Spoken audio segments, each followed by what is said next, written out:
All right, so listen. Joker, back-to-back MVP. I really think if Bontemps didn't release his straw poll, he'd have gotten 3 in a row. But once he did, people were like, wait a minute, you're about to give him 3. He's never won a championship, nothing. And then Embiid took it personally, too, and got him head-to-head. But 2-time MVPs had the finals, he had the whole playoff run he's had versus Jimmy Butler, who left 3 organizations. They've never made the conference finals, gets to the new organization. They make 3 out of 4 years plus 2 finals.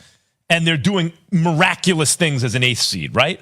Who do you trust more in a big spot? The impossible to stop 7-foot, we've never seen skills like this center? Or the scrappy underdog leader guy who somehow overcomes all odds? Is it Jokic or Jimmy Buckets, Jay? In a big spot? Yes. This game 3 is a big spot.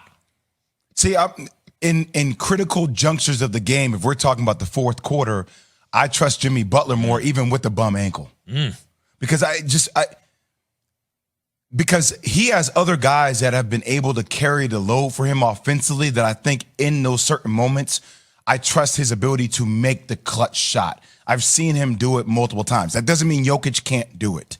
And also, I add in the defensive factor. Like, what's a big spot? Can you get a stop down the stretch against Jamal Murray? Can you deny Jamal Murray? And I even think Jimmy, with a bum ankle, is a guy that has the mental fortitude and that grit to stay in Jamal Murray's pocket. So defensively and offensively, in junctures offensively, though. You know, like, in little spots. I'm not saying spots, the whole game, but in moments, I trust Jimmy Butler. About you, Key? Yeah, the problem with what Jay just said is he didn't leave me anything, because literally everything he said is basically what I was going to say. I've seen Jimmy Butler do this before. I've never really seen Joker in big moments, in clutch situations, knock it down or defend. Now you know the scrappiness and the grit, and not on my watch, Jimmy Butler isn't going to allow Murray just to take advantage late in games. He going to fight through screens. He going to do everything he can, you know, to that will that he has to dig deep late in games in clutch situations, not to be the guy at the end that cost his team. It's not that Joker will be the guy, but defensively, he's a liability down the stretch. Offensively, it's hard to stop him, no question about it. But I still think in certain situations, because he hadn't done it, it's hard to say if he would do it. I agree. You know what this reminds me of? Rocky IV. I'm going to reduce it to one-on-one. Rocky IV. This is Rocky Balboa against Drago. You got an unstoppable machine in Jokic. He's a machine. There's no way to stop him, right? If you take one thing away, he'll do something else to kill you.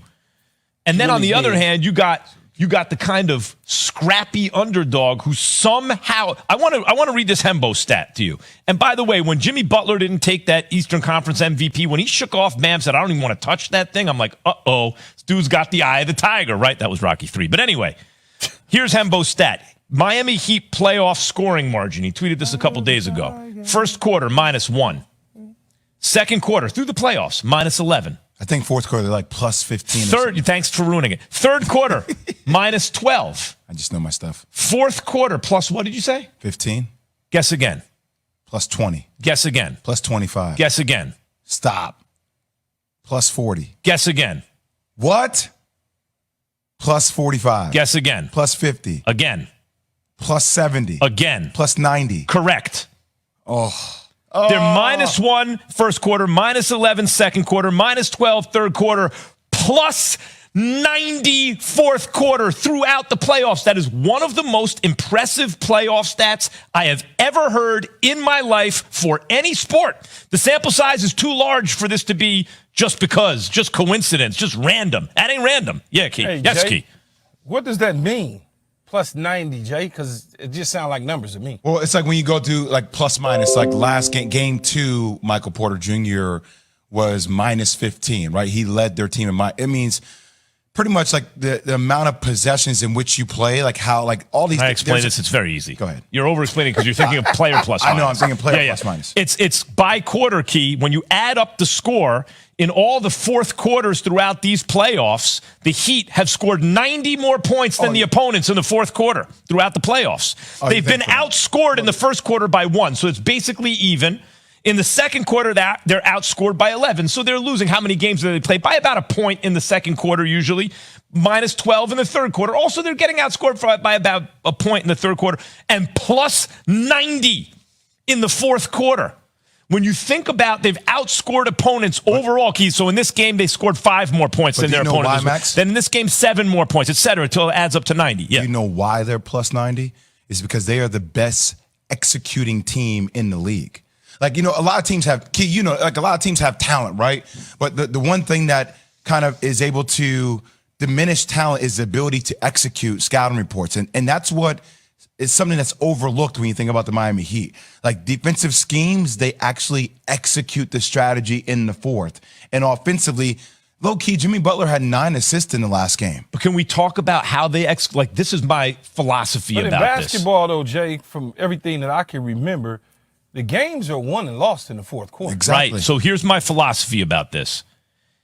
When you have a team capable of executing like that, the leader of the team and the coach, the leader has to be an extension of the coach on the floor. And those two guys, the coach and the leader, have to be that type of guy who can overcome the odds, right? So, Key, you were coached by Bill Parcells, right? So Parcells had to have guys who were extensions of him on the field who were about it just like he was, right? Would you say that's fair? Oh, yeah, absolutely. That's absolutely correct. That speaks to Jimmy Butler to me, Eric Spoelstra and Jimmy Butler. Speaks to Bam too now. Yeah, defensively Bam for sure. Yeah, you gotta, from a coach's standpoint, certain coaches approach things differently. And if you have players that are standing right there with you that's approaching it like the coach, you're going to win a lot of games that way.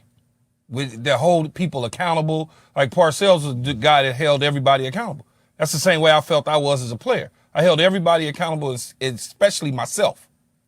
There it is. Pat Riley, Eric Spoelstra, Jimmy Butler. And Jay, I think that's why they can execute like that in the fourth quarter, right? They have that kind of spirit that comes from their leaders down the line. But Jay also, was the Max, same way as Coach K. But also, Matt, it's how all these other players buy into that, 100%. right? Because all these other Gotta have players the right aren't guys. stars. So what have they had to do their whole career? They've had to do the dirty work. They've had to execute. These are habits, right? It's not like I'm going to turn this star and then help them create great defensive habits. These are habits that have already existed, and they're turning into stars. Got to It's the have opposite buy-in. way. You got to have the right guys and buy-in. Is the media to blame for how we view Nikola Jokic? Stop. How do we view Nikola Jokic now, and what role has the media played after Key has this from Granger? So stupid.